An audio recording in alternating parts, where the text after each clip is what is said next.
To nuke or not to nuke? As Barack Obama prepares to become the first US president to visit Hiroshima, it's worth remembering that the conventional wisdom says dropping the world's first and only atomic bombs was essential for ending the Second World War and saved lives. To this day, a majority of Americans still believe it was the right thing to do, as does one of Japan's top historians, Sadao Asada, who says it's what prompted Japan to surrender. But that's not the whole story. Did you know that a number of leading US military and political figures at the time were hugely critical of President Harry Truman's decision to nuke the Japanese?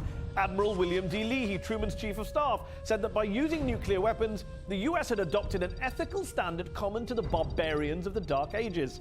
Former US President Herbert Hoover said the use of the atomic bomb with its indiscriminate killing revolts my soul.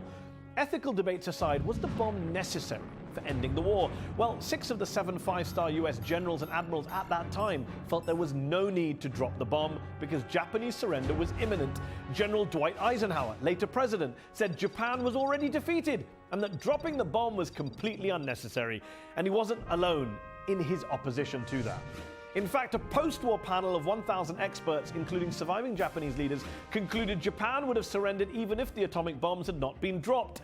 Today, more and more historians are questioning the conventional, the traditional arguments in favor of the attack, including the top Japanese historian Toshi Hasagawa, who has, quote, marshaled compelling evidence that it was the Soviet entry into the Pacific conflict, not Hiroshima and Nagasaki, that forced Japan's surrender.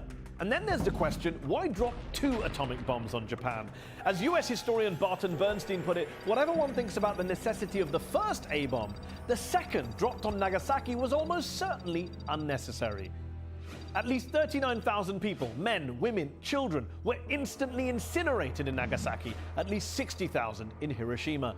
Obama might be the first US president to visit Hiroshima since the war's end, but don't expect an apology. It's not really something most US presidents are fond of doing. U.S. President Barack Obama flatly stated he will not be apologizing for the atomic bombing of Japan during the Second World War when he visits Hiroshima next week. The president has reiterated when asked that there will be no apology. No. I'll never apologize for the United States of America. Ever. I don't care what the facts are. Well, he may not care, but some of us do, including the victims of the world's first and only nuclear attack.